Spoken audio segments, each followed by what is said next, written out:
नमस्कार बच्चों, आपके अपने चैनल में स्वागत है।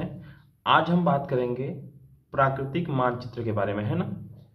तो प्राकृतिक मानचित्र के बारे में बात करते हैं। प्राकृतिक मानचित्र का मतलब क्या समझेंगे? ऐसी जगहें, भारत की ऐसी जगहें जो प्राकृतिक तौर पे हमको जानना है। जैसे प्राकृतिक तौर पे पर्वत, पठार, मैदान, है ना। और बड़े पहाड़, जैसे जिसको हम लोग कहते हैं पर्वत, मतलब पहाड़ और पर्वत दोनों में अंतर है ना। पर्वत मतलब बड़ी चोटियाँ जो बहुत ज़्यादा ऊंचाई में रहते हैं। जैसे 6,000 यहाँ दिया देखना।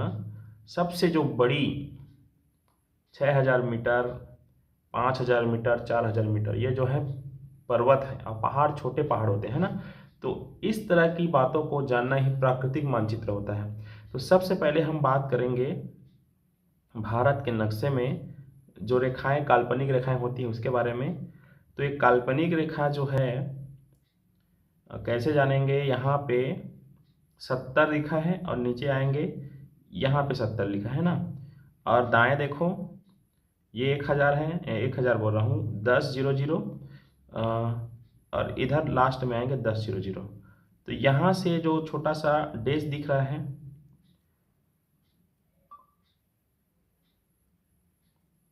ये जो दो छोटा सा डैश दिख रहा है, यहाँ से एक रेखा स्टार्ट होगा, है ना।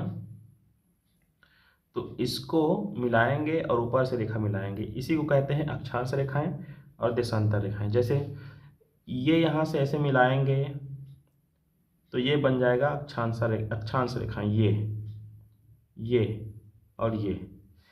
और इधर से ऐसे जाएगा तो देशांतर रेखाएं कहलाएगा यही, ये। तो ये जो रेखाएं हैं पृथ्वी यानी ग्लोब में काल्पनिक रेखाएं हैं, जिसको काल्पनिक बतौर खींचा गया है। और इसके बहुत सारे उपयोग हैं, फायदे हैं, इसलिए इनको बनाया गया है ना काल्पनिक रेखा। इससे हमको स्थान का पता चलता है, समय का पता चलता है। तो इसके बारे में बाद में अच्छे से पढ़ेंगे। फिलहाल इतना जान लो कि उत्तर से अगर दक्षिण की तरफ ऐसे सीधी रेखा खींची जाती है तो उसको कहते हैं हम लोग अक्षांश रेखाएं। और ऐसे दाएं से बाएं अगर खींची जाती है तो उसको कहते हैं देशांतर रेखाएं। ठीक है, यहाँ तक हो गया। अब हम बात करेंगे पैमाने के बारे में, है ना। तो ये नीचे पैमाना दिया गया है, सभी ध्यान से देखेंगे। ये वाला जो एरिया है पैमाना है।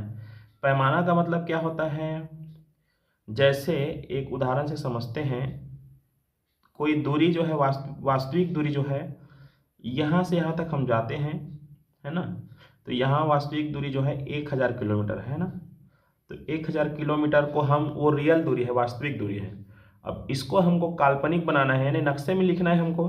तो हम 1,000 को 1 मीटर भी मान सकते हैं ना, 1 मीटर मान सकते हैं।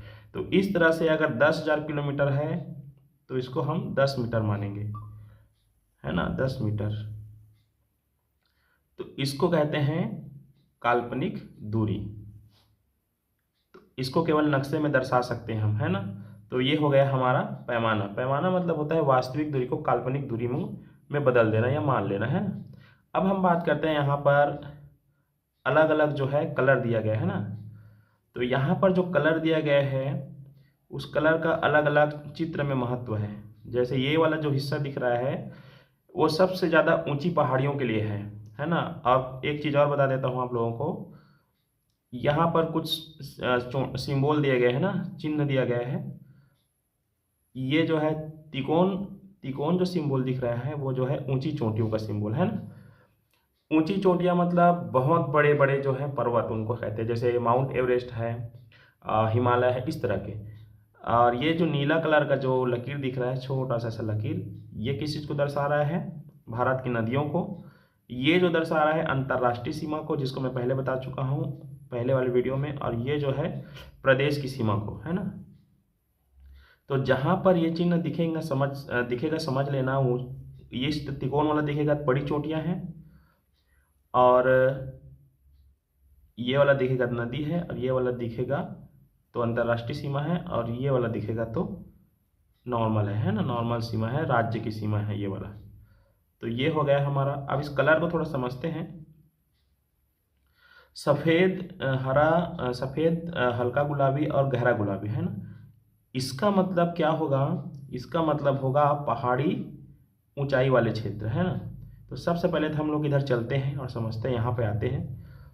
यहाँ पर आपको दिख रहा होगा ये कैलाश पर्वत है ना, गुलाबी है, ये हल्का हल्का दिख रहा है, हालांकि ये भारत के बाहर का क्षेत्र है।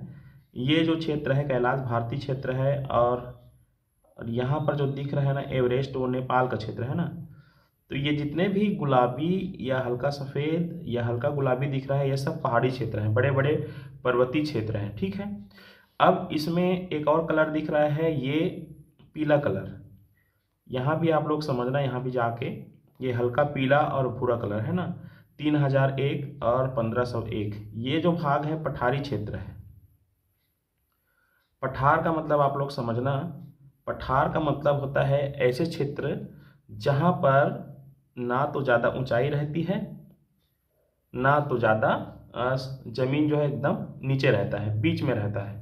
तो ऐसे क्षेत्रों को पठारी क्षेत्र कहते हैं। ये जो पूरा हिस्सा दिख रहा है पीला कलर का, लिखा भी है कई जगह, बस्तर का पठार यहाँ लिखा है ना, छोटा नागपुर का पठार यहाँ लिखा है, देखो पीला कलर में। तो ये जो जितना भी क्षेत्र दिख रहा है सब पठारी क्षेत्र है। अब हम बात करेंगे और जो कलर दिया है उसके बारे में। 600, 301, 101, ये जो अलग अलग कलर दिया गया है, ये जो है हल्का जो हरा दिख रहा है, हल्का जो हरा दिख रहा है वो है मैदानी क्षेत्र है, और कम ऊंचाई वाले पठार हैं, है ना, ये वाला जो क्षेत्र दिख रहा है। और कहीं कहीं पे और उधर ऊपर तरफ होगा, है ना, ये वाला जो क्षेत्र दिख रहा है हल्का हरा दिख रहा है, वो कम ऊंचाई वाले पठार हैं और मैदानी क्षेत्र हैं। जैसे ये तो गंगा का मैदान है, सभी को पता है ना।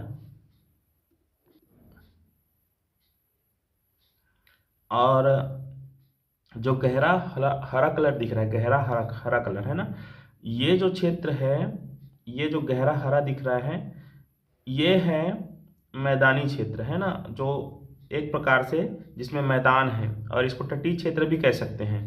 तटीय क्षेत्र का मतलब होता है जो कहीं न कहीं तटों में रहता है ना, समुद्र के तटों में। जैसे ये पूर्वी तट है, ये जो एरिया है पूर्वी तट है, और ये जो है पश्चिमी तट है। और ये जो पूरा क्षेत्र जो दिख रहा है वो तटीय मैदान है ना, इसको हम पूर्वी मैदान कहते हैं, इसको हम पश्चिमी मैदान कहते हैं। इस तरह के जो तटीय क्षेत्र हैं ये तटीय मैदान कहलाते हैं। यहाँ पर देखो पूरा तटीय मैदान दिख रहा है, ये पूरा तटीय मैदान है ना।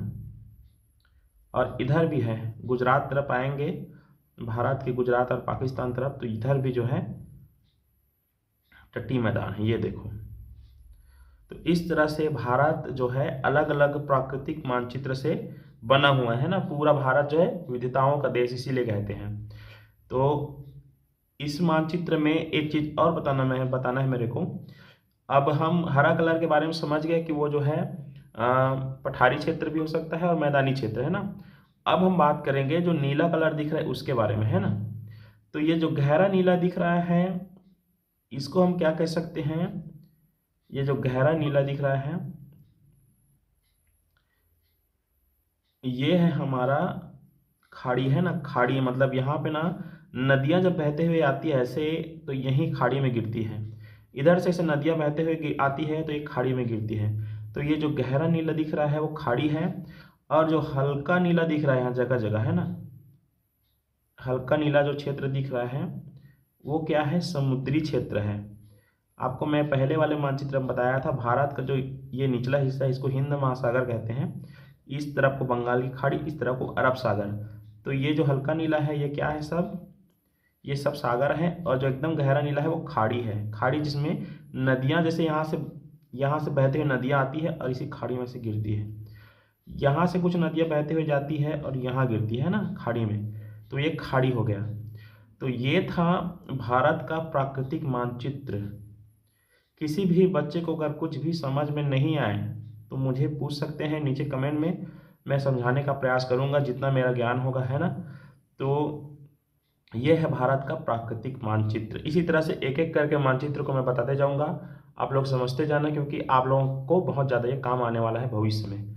तो वीडियो देखने के लिए धन्यवाद। और अगला मानचित्र समझते हैं। किसी को कोई डाउट हो या मेरे से कुछ त्रुटि हुई है बताने में तो उसको आप कमेंट में बता सकते हैं, उसको अच्छे से गहन अध्ययन करके और बताया जाएगा। ठीक है, वीडियो देखने के लिए धन्यवाद, थैंक यू।